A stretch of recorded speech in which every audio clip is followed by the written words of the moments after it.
Bonjour tout le monde et bienvenue dans cette nouvelle vidéo défi sur la chaîne Normandie Cycling.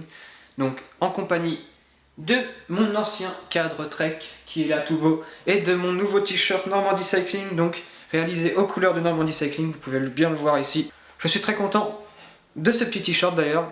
Bref, passons ces détails. Donc aujourd'hui on se retrouve pour un défi technique après la Côte des Sablons que vous pouvez retrouver sur la chaîne YouTube.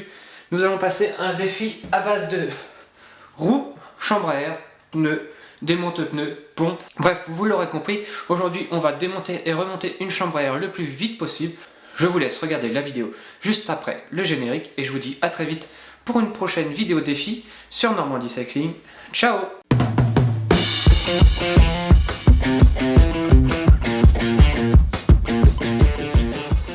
Donc pour réaliser ce défi, il va nous falloir une jambe tout simplement avec la chambre à air qui est déjà dedans, rien de plus facile.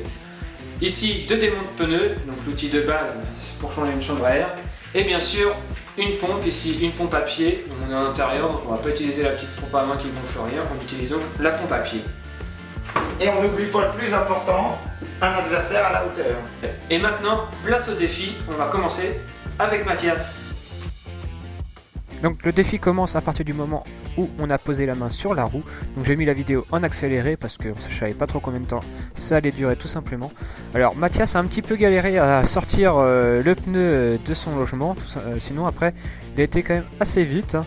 Mais c'est vraiment la première étape, hein, celle d'enlever le pneu, c'est souvent la plus délicate d'ailleurs, suivant la tension du pneu, s'il est plus ou moins souple c'est assez difficile. Pareil, après il a fallu dégonfler tout simplement la chambre à air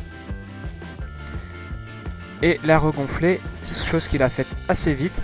Il a même pris la précaution de gonfler un tout petit peu la chambre à air avant de la remonter, donc il a vraiment fait ça bien. Et vous allez voir que moi je n'ai pas vraiment fait ça. Donc voilà pour Mathias. Maintenant à mon tour, et là j'ai essayé d'aller le plus vite possible, donc j'ai été au plus rapide. Donc moi j'ai pas galéré à démonter le pneu, donc j'ai gagné vraiment beaucoup de temps sur ça.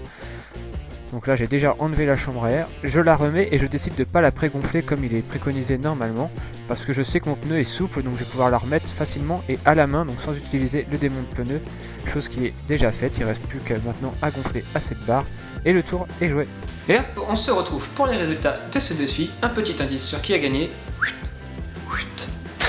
Et oui, c'est bien moi-même qui a gagné ce défi avec 2,55 contre 4,55. Alors pourquoi une telle différence de temps ? C'est assez simple. Mathias a une expérience de coursier. Alors qu'est-ce qu'une expérience de coursier? C'est on est sur une course, on crève, quelqu'un arrive derrière vous, on te tend une roue, on te change la roue et on repart vitesse grand V. Donc on n'a pas beaucoup d'expérience dans le changement de chambre à air à part à l'entraînement. Mais ça arrive pas tous les jours, alors que moi je fais mes 10 000 km par an sur la route, hors compétition, donc il m'arrive plus souvent de crever malheureusement, et j'ai une expérience donc de galérien, donc je prends mes démonte-pneus, je change ma chambre à air tout seul comme un grand, donc voilà pourquoi j'ai un peu plus d'expérience dans le changement de chambre à air, et ça s'est vite retrouvé sur cette vidéo, et à savoir que moi j'ai un peu joué la gagne, un peu plus que Mathias, hein, je me suis bien dépêché, j'ai eu le temps de regarder les erreurs qu'il avait faites et le temps qu'il avait fait, donc j'ai un petit peu été plus vite. Bref, voilà pour cette vidéo défi. Retrouvez très vite la vidéo sur comment démonter et remonter une chambre à air dans les règles de l'art sur la chaîne Normandie Cycling. Allez, la vidéo est terminée et surtout, avant de sortir, n'oubliez pas de mettre votre casque sur la route, c'est super important. Et je vous dis à très vite pour une prochaine vidéo. Ciao!